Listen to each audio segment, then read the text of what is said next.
In March 2015 we took delivery of Impavidus, our brand new Bavaria 37 cruiser. She was copper coated from new, and although we've had problems with the copper coat on the keel, it was down to bad workmanship. It wasn't down to the copper coat. Now, 9 years on and some 15,000 miles of travelling, it's time for Impavidus to get a new bottom. This is the story of how we did it, and the things that we had to do to make sure the copper coat would last another 10 years or so.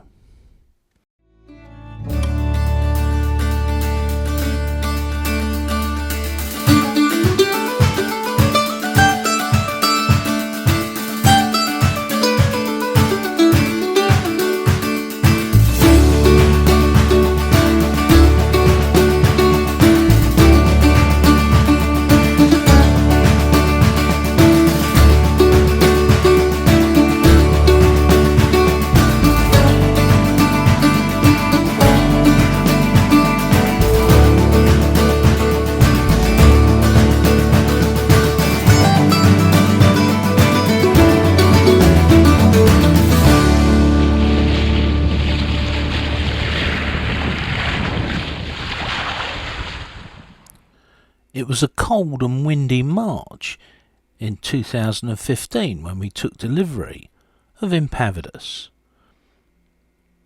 Below the waterline she'd been rubbed down. This was to give the copper coat a key, something to bond to. The work was undertaken by a contractor. Unfortunately, the contractor didn't do the work correctly on the keel, and we had to go back to Bavaria twice to have the work done, and again twice it wasn't done properly. The hull sections of Impavidus have been great. They've performed really well. We're very happy with Coppercoat, and we've told them that. But now, 15,000 miles later, it's time for Impavidus to have a new bottom. But first, she's got to come out the water.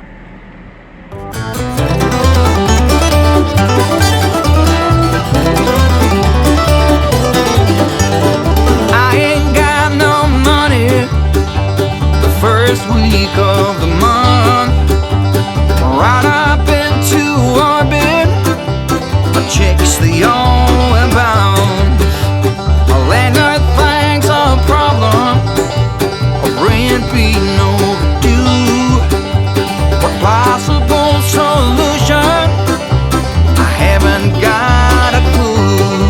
But at the end of the day, at the end of the day, yeah, it's all that matters, all I pray, just to feel good at the end of the day, just to feel good at the end of the day.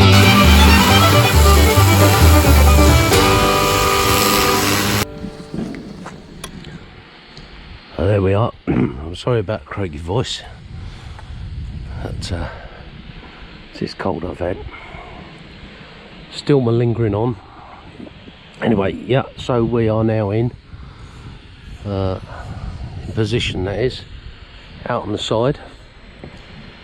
Got an awful lot of restraints there, look. 1, 2, 3, 4, 5, 6 at the front. So that's 12 in total. Bit overboard, but if that's what they want to do, that's fine.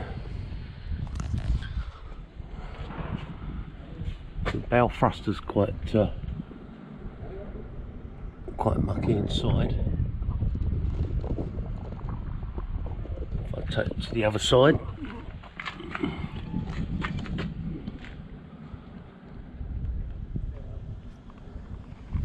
you can see there's quite a lot of life in there.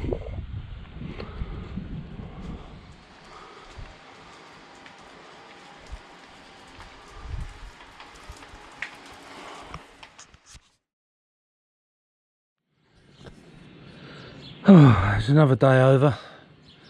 You see the shadows are pretty long. View out across the unused part of the yard, out to sea. And you can see it, but the the church we explored is over there. I suddenly realised we hadn't done any filming today. We've been flat out literally from 7:30 this morning, local time. And it's now 6:30. Just had a shower. Got all the muck and bullets off us. So down the ladder, and I'll show you what's going on. Oh, hang on. Let's take a look at Impavidus. Whew, I'm completely knackered. Absolutely knackered. So it's Sunday evening. We haven't had a chance to put a video out altogether. We've got plenty of footage. I suppose we ought to start with the hull. So the hull's all been rubbed down on this side. There's a little bit at the back, as you can see, rubbed down with 80 grit, just to take the surface off of the Coppercoat, ready to take its second doings. As you can see, there's a couple of places where it's gone through these little white patches. They're places where we've rubbed it or over rubbed it. Yeah, so I just rubbed it down and went through a couple of times. Bit eager beaver. Keel has been rubbed down again. Flapper wheeled this time. Once more we couldn't get sandblasted, but it has come up pretty well, I think, this time. And it's had its first coat of solvent-free epoxy, because you can't use normal epoxy underneath Coppercoat. It has to be solvent-free. You check in the instructions for Coppercoat. Our bow thruster still needs to come off, and I need to clean out in there. Chain's all out. I'm going to over-end the chain. We have 85 metres, 90 metres of chain, 8mm, and of course our ultra anchor and ultra swivel. And I'm going to over-end the chain this year. You go back to when we were out in our Miramar, we put new chain on, and we put new chain on because the boat only came with 45 metres of 8mm. It was nowhere near enough. We knew it wouldn't be enough when we got to Greece, so we ordered 80 metres of chain, and then I put a link in and put a little bit more in, just so that we've got that extra bit should we need it before the bitter end. But we never used the last 10 metres, so I am going to keep the last 10 metres where it is, and then over end the 75 or 80 metres of chain we've got on there. So this part of the boat hasn't been sanded. Sorry, it has been sanded, just lightly. Again, you see where we've gone through, and that's where the watermark is. That's where we've been rubbing it previously. That's where the straps were, so that's got to be rubbed down. The rest of it's been done, and again this side has been epoxied. This is I think it's a Hempel product. We've used it before. It's recommended by Coppercoat. Where are we now? Right, so 2 new through hulls through. Just got to clean the seeker off of the actual outer rings. I didn't do that before, but as you see, all our other seacocks are all above the waterline, so they last, you know, 10 times longer. This other seacock here, that's for our water maker, so that's the 3 below the waterline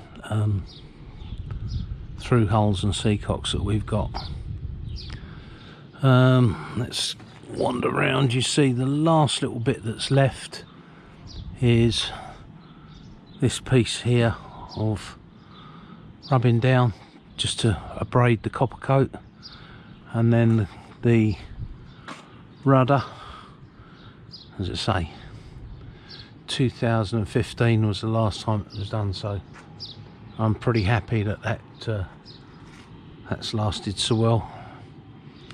It protected the hull, and yeah, job all well done, good investment. So this is our outer gaiter. The inner gaiter's been replaced. We pulled the engine forward, took the shaft out. This now has Trilux on it. We've rubbed it round just gently, put Trilux on it. There's no need to rub it all the way back to the powder coat on the aluminium of the leg. You just need to rough it up enough to get another couple of coats on. So that's had 3 or 4 coats of Trilux, which is designed specifically for aluminium boats and aluminium or aluminum sail drives and out drives.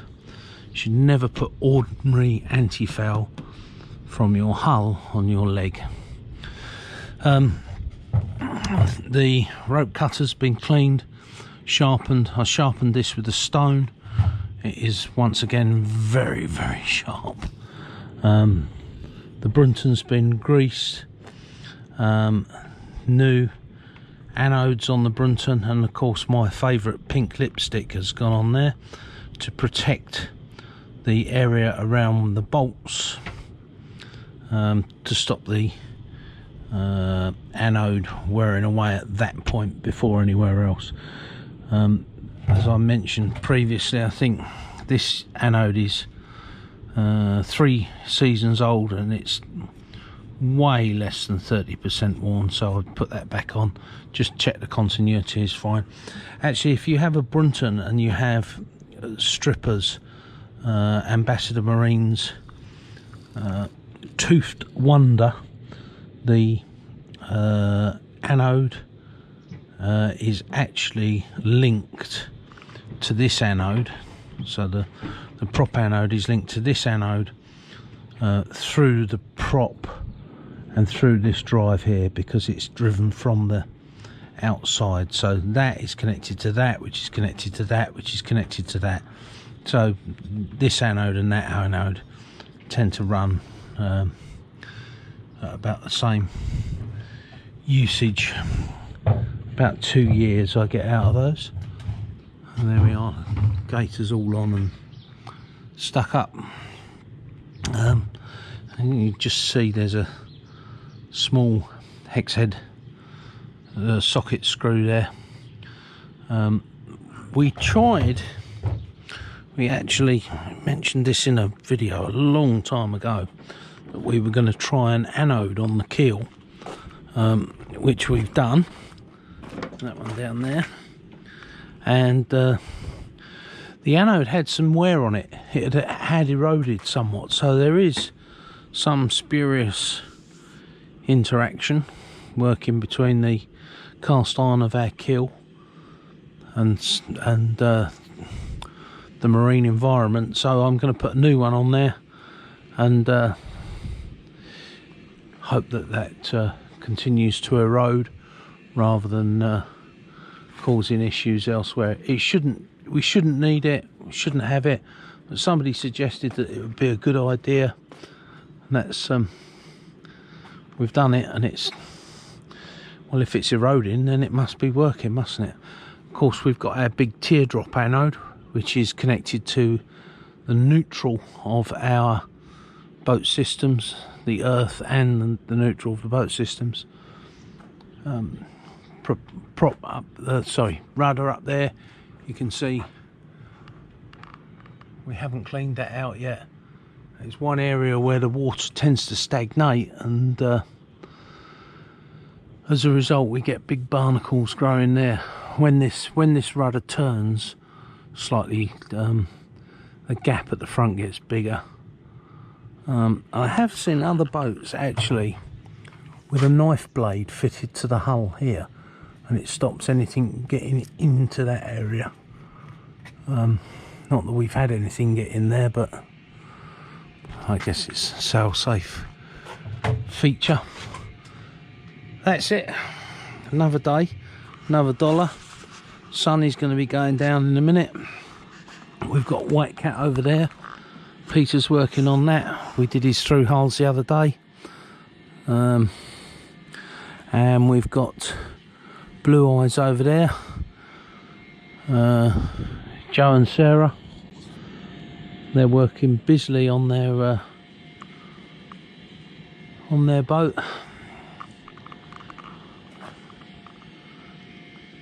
Yeah, and then despite our topsides being in good condition, we are going to clean and polish them, get them back to where we should be. And the idea is that, you know, the boat's in its 9th year now, 9th year, something like that, and we wanted to bring her back up to full spec as new. So, you know, the idea is that the boat maintains its value, and of course it's less work if you do this maintenance in the winter. I say winter, look at that, it's still 20 degrees Celsius out here. But if you do this work in the winter, you have a much better sailing season, which is about 9 months long, 8 months long here in the Med, and you don't spend so much time fixing things. Anyway, tomorrow's another day.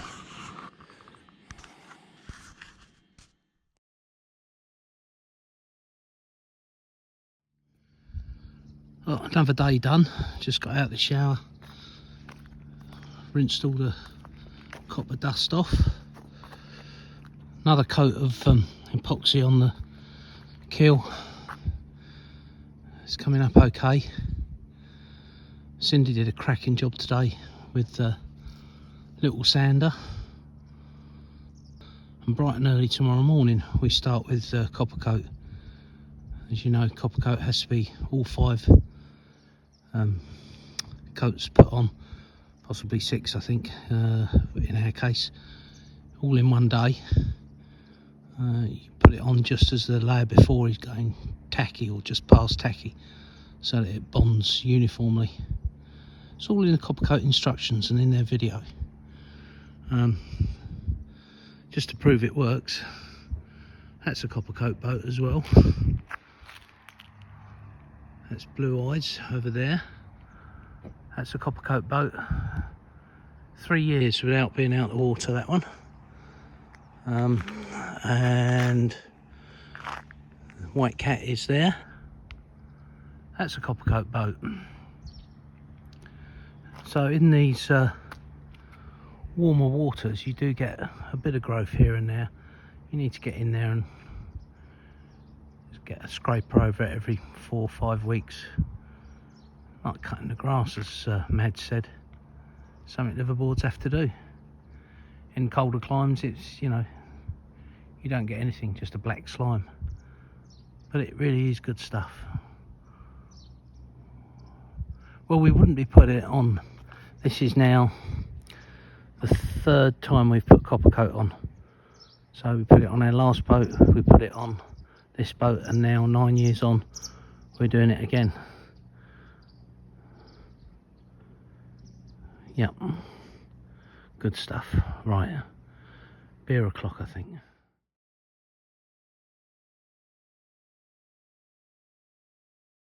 Another day nearly done. Still got me cold. But,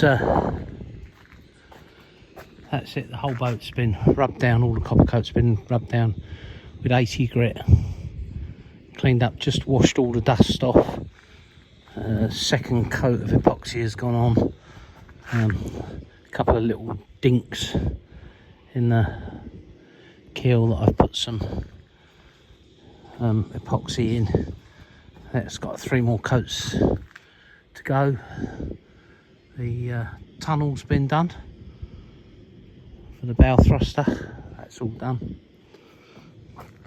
We're just about there. Tomorrow morning at 8:30 we will start copper coating, and we're going to do all of the hull and possibly the rudder at 5 coats, working around these 4 stands here, and then what we're going to do is we're going to have them moved the day after and do 5 coats where those stands are, and at the same time we'll then do the keel, because the keel needs to have 3 more coats of epoxy. We haven't got the time to do that, so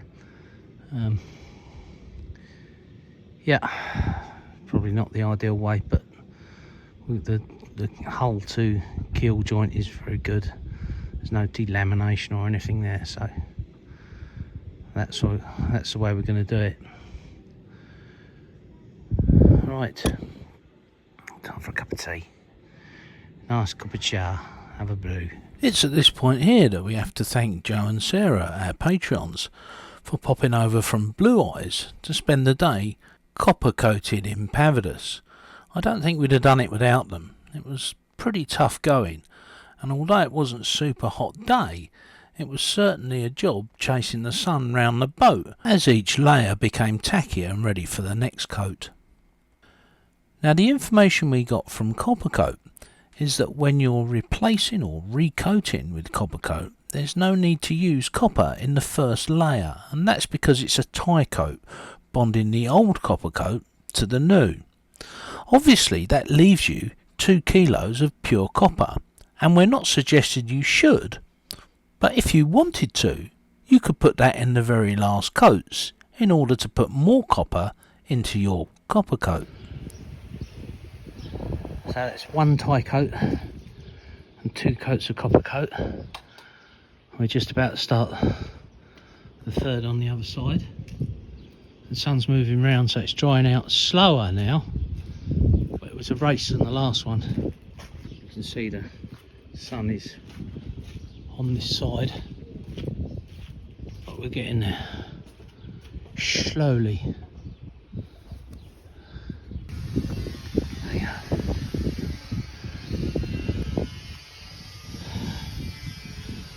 That's coat number 5 this side, just finishing off. Coat number 5 finished on that side. We've had to work it side to side rather than all front to back because of the way the sun is sitting, but nearly there, nearly there.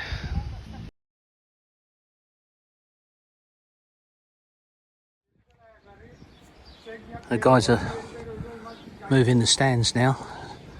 Managed to give the keel its 5th coat of primer first thing this morning, about 7:30. Finished that about 8:30. So there's rain due Friday. So we want to get this on, get it cured. And these temperatures, I'm guessing that it's 25 degrees, 26 degrees. I'm guessing it's going to cure much quicker. There's quite a breeze blowing, so the air's helping it to dry as well. But we want it to sort of dry in 24 hours. 48 is what Coppercoat recommend. And then no immersion for 72 hours. The lads are doing a good job here.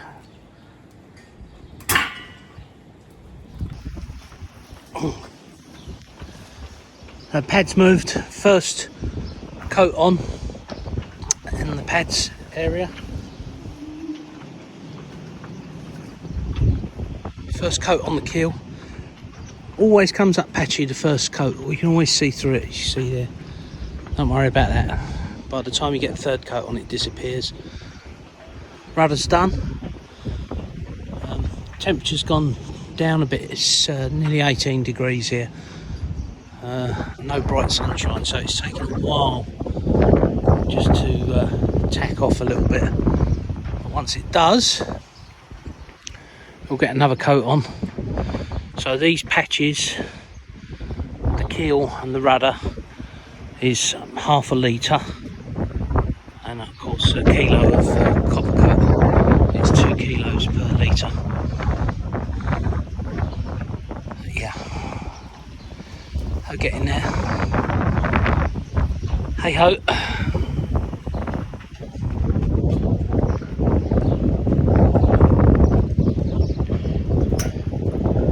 It's going to look really good when it's done. Once I polish the top sides.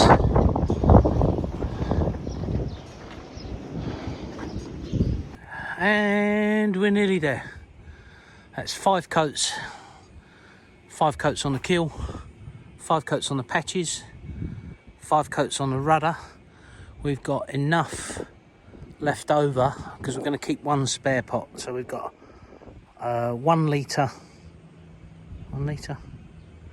half a litre left, which is enough to do a 6th coat to the rudder, the keel and the patches. But as you can see, it's already well in there. Bow thruster blades back in.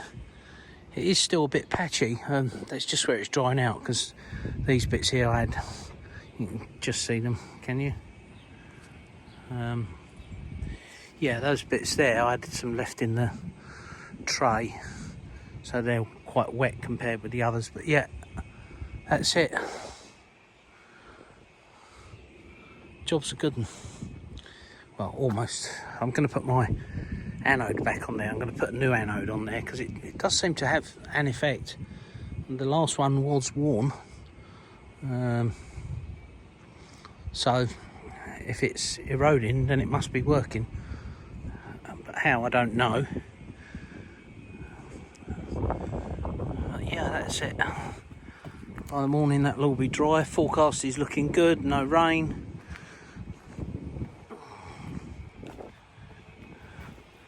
And then what's left is polish the top sides, clean the decks down.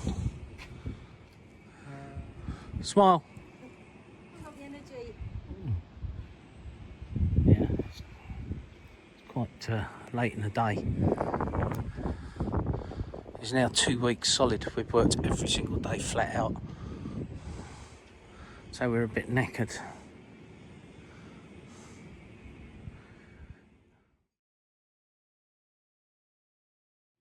And that's it, end of the day. 6 coats on all the bits we started this morning. So the keel, the rudder, the patches, all done. Front of the bow. A few little bits with still drying out, but that's it, I've had enough now. Another 13-hour day. Done. That's it. Put the bow thruster prop in. Yeah, that's it. So if you're thinking of doing Coppercoat, or you're going to re-Coppercoat, we thought we'd give you 10 top tips. You may want to freeze the video here and make a note of them. Now, we have to say this, a disclaimer I guess. We're not paid by Coppercoat. It's a good product, we like it, we've used it for years. However, we know people who have had problems with Coppercoat, and in every single case it's been down to the application and the failure to follow Copper's quite explicit instructions. While we were doing our boat, there was a guy across the road who put 1 coat on every day and only did half the boat. He then put the boat back in the water 2 days after he'd finished the last coat. I expect he'll blame Coppercoat when it goes wrong. But anyway, follow the instructions and you won't have any problems. That's what we'd say. Before we tell you about next week's video, a big thank you to Antonis from Coppercoat in Greece. He sent us our packages of Coppercoat all the way from Crete to Kalymnos, where we were able to pick them up. He absolutely went above and beyond, and he kept in touch with WhatsApp. It was great. Thank you, Antonis. You made our experience with Coppercoat again one that we won't forget. Right, let's talk about next week. Next week we're going to try and look at polishing to help you out if you're polishing your boat, because it's that time of the year. If you've enjoyed this video and it's been useful to you, don't forget there's lots of other videos. In fact, there's 300 or so on our channel. You can always go and find something that's useful to you. Don't forget to like, subscribe, and if you really want to help us out in making more videos, think about becoming a Patreon. It's less than the cost of a beer, and there's a link in the description or on our website www.impavidus.com. Don't forget, sail safe guys. See you next time.